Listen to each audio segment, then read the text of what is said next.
Welcome back. Steve Concialdi and Christina Hom are here again today. We're happy to have them here. Thanks. And last time you were here, you wanted to, or you were going to tell us that you wanted to talk about poison prevention, Right. and you're going to get to that. First thing we're going to talk about too, which is really very relatable here, is unfortunately a fatal chemical spill in Buena Park, and it was at a residence, right? Mm-hmm.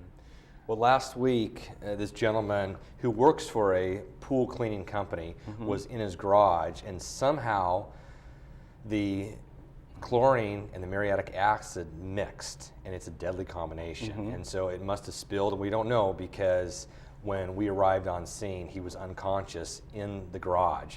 And you could see the garage door open, and he was surrounded by this yellowish haze that it was just, emitting this toxic fumes, and he was overcome. So our firefighters, were in full turnouts, breathing with their SCBAs, air tanks, and they pulled him out. Other firefighters sprayed him down, which we call emergency decon, and quickly started cutting off his clothes because he had burns to his back, to his neck, and his face. Wow, actual chemical burns. Right, chemical burns, because it is so toxic, and then it reacts. The chlorine and the acid reacts, and so. Now the chlorine involved here, was this pool chlorine? He works for a pool cleaning company. Wow. And so he just had it stored in the garage. And so the lesson for everybody is if you have some of that old stuff, it has to be separated. Chlorine and acids never can be mixed. Right. And you can't store them in the same place. And somehow, if either he was cleaning up or there was a mix or something happened, but it took his life. And by 11 o'clock that night, he was dead. And this happened about 8:30 or so last week. And of course, we don't have people here with pool chemicals, but we do have people here who have standard household chlorine or something like that, and they might have ammonia or something else. Right. And you don't want to, none of these things you want to be mixing or anything like that. Right. Actually, that's a good segue into poison prevention.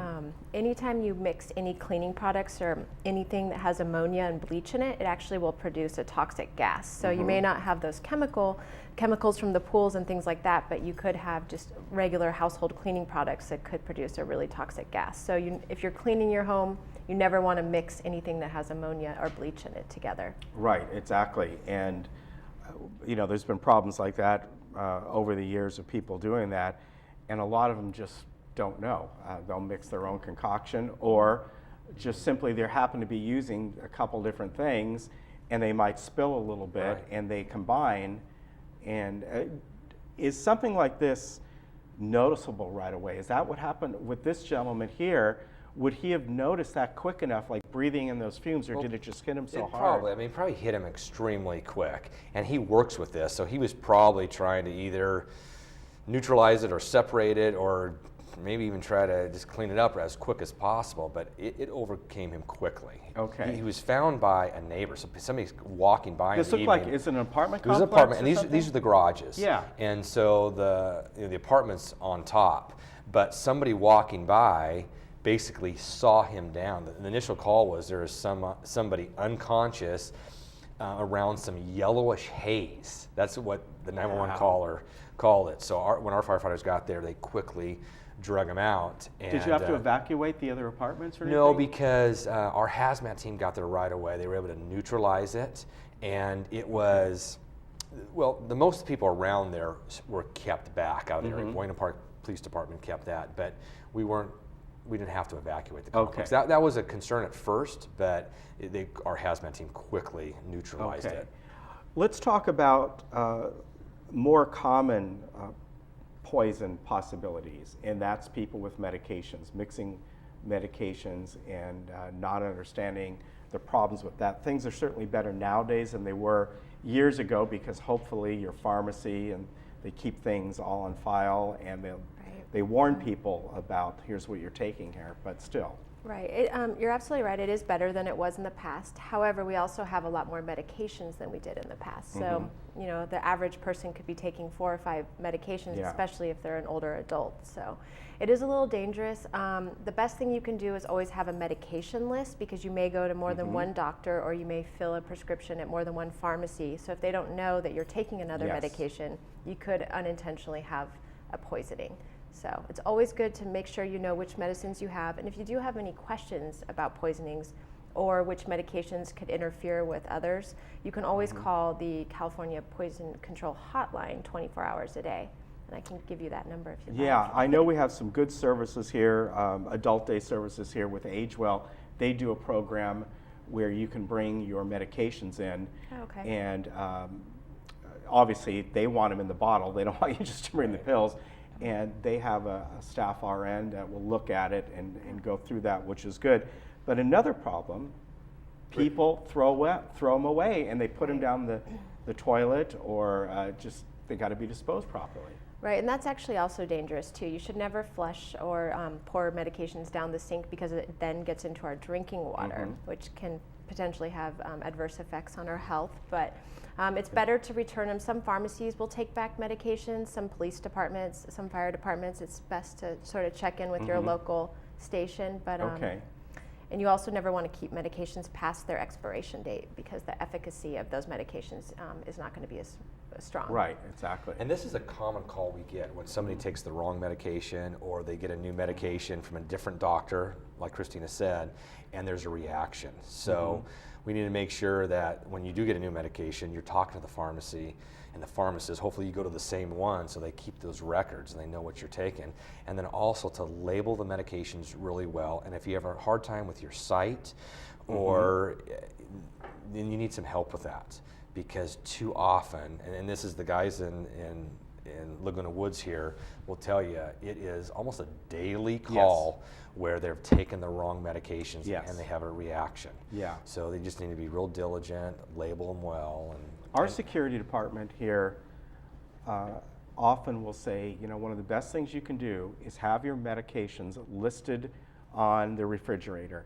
That way, somebody gets a call, the fire department gets a call, and someone has passed out for whatever reasons, they can immediately see up there, okay, here are the medication they're taking. This is something we can look for here.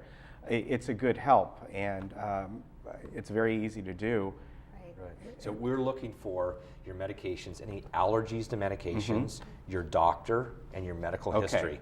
If you have that, that's the first thing we do. We look for that sheet, or we're asking a loved one. And the problem is if there's not a loved one there, then, and we can't talk to the patient, we don't know. Right. But if we know that doctor and your allergies to medications, your medications, we can contact the doctor, or the hospital will contact. All right.